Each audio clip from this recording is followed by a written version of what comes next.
Hi there. Here's a heads up, an important one, about a cover-up that's really hurting you.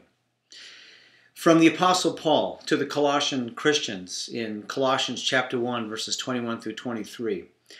At one time, you were alienated from God and were enemies in your minds because of your evil behavior. But now, He has reconciled you by Christ's physical body through death to present you holy in His sight, without blemish and free from accusation, if you continue in your faith, established and firm, not moved from the hope held out in the gospel. This is the gospel that you heard and that has been proclaimed to every creature under heaven, and of which I, Paul, have become a servant. Satan's goal is to move the church, is to move people away from the gospel of reconciliation.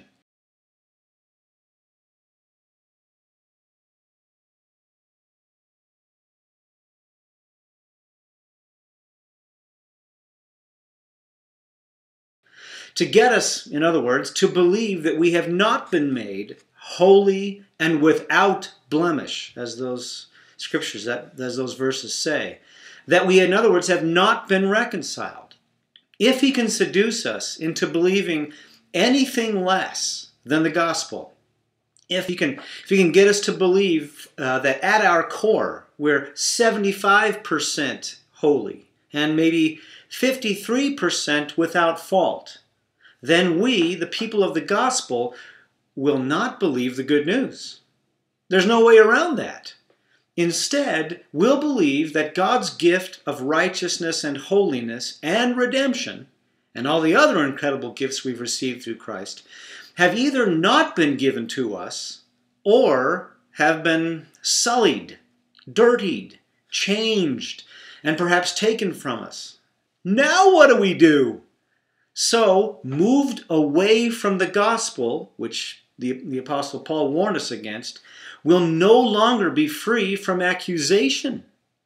Does that make sense? Read over that passage if it doesn't. Moved away from the gospel, we'll take a pounding, and it will hurt. We'll believe suggestions like, you're an idiot, you're stupid, you're a terrible Christian, you're a sinner, you're bad. We'll believe them. There's no way around it. So, to stop the pain, we'll cover up. We won't live by faith, and we won't trust God. We can't. We don't know what He's done. We don't think He's finished the job. Not with us. But because our days and our lives go on, we'll turn on our sort of personal image projection system. Do you know what I mean by that? After all, now there's work to be done. So in a terribly twisted way, we'll believe that we have to earn what has been and will always be a gift. We've got to get ourselves better. We have to manage ourselves because God actually didn't. Just look at the evidence. And then we'll measure ourselves and others by how we're looking, or by how we're doing, and how we're really working to get ourselves together now. Really? That's not Christian living. This, I suggest, is the primary misery plaguing the church. We're horribly cheated when we go for the image we can perform instead of the revival and life of faith and grace that the church is supposed to assist us with. I don't mean the church, the building. I mean me, you, all of us. It's our job. It's how we're equipped. It's what's natural to us now, to assist each other with reconciliation, that we're well with God. Now, to see if you've been affected, I want to ask you a question. If people suddenly, this is pretend by the way, if people suddenly knew that you sometimes got sloppy drunk, if they knew that you were in an affair and had no intention of getting out of it, if they knew that you were lately looking at pornography, or that you were about to have an abortion, who would you be most afraid of meeting? A room full of Christians or a room full of people you didn't know? Which one? If you responded, I'd be most afraid of a room full of Christians, you have something in common with, well, me and 90% of the people who have previously answered that question. And I've asked thousands now. Think for a moment what that means. The implications are devastating. We're a church that doesn't like or trust each other. Not really. Not actually. How can we have fellowship on the great grand scale befitting the bride of Christ, the redeemed, if we don't know and value what we have in common? Since God's revelation of my own cover-up, and I've written about it in my book, the most difficult people for me to be around have been Christians. I don't mean rookie Christians and not those recently born anew, but some of the veteran and leader types who shepherd the flock. They don't see the church for who the church has already become, having been reconciled, right? So they work to make something of it, to push it somewhere, to make an army of it, to make something happen, something bigger, something better, because not enough has happened already. Does that make sense? They don't see the church. That means the members have to know what to do, how to do it, how to look, how to reach out, how to love, how to obey, and how to fight, and how to win, and get more people to come and stay, and get more people to come and stay. But because these leaders don't know who they already are, new creations, the projection way of life remains. I gotta make it look right. And their hearts are left bound up, blocked from view, and blocked from life. Their only hope is God and His reconcilers, such as you.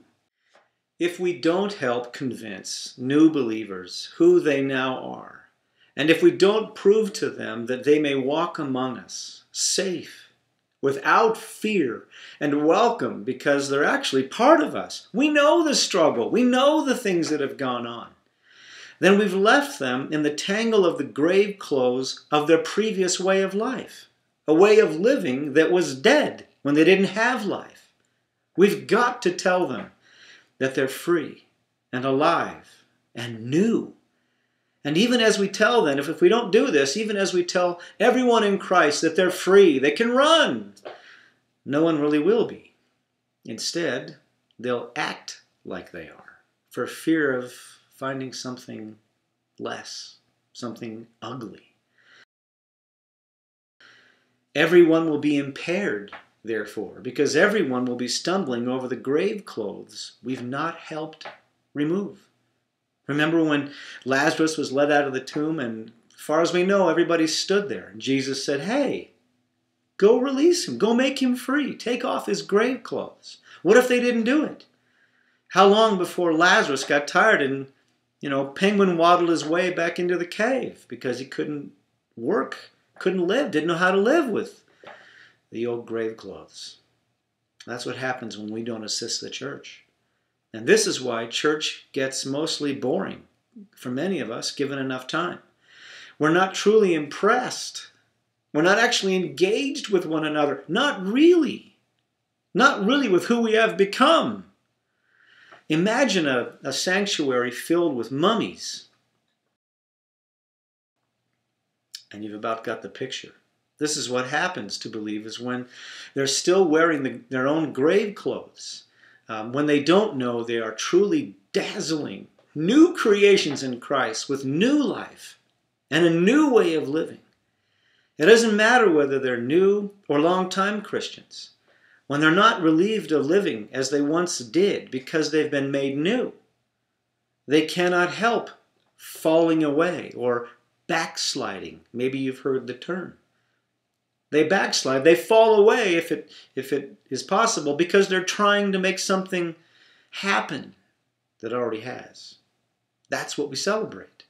However, God has committed to us the message of reconciliation. It's ours, 2 Corinthians 5:19 says. And I'm deeply thankful for the sons and the daughters of God who are noticing the urging of the Spirit in them toward assisting others. That's why many of us are on Facebook or on blogs or writing books, because we want to assist you and each other and hope you'll do the same with us and who we are in Christ, in union with Him, loved by Him, who finds no fault with us because of what Jesus did at the cross and at the resurrection. We were with Him when He was raised. So were you. See you later.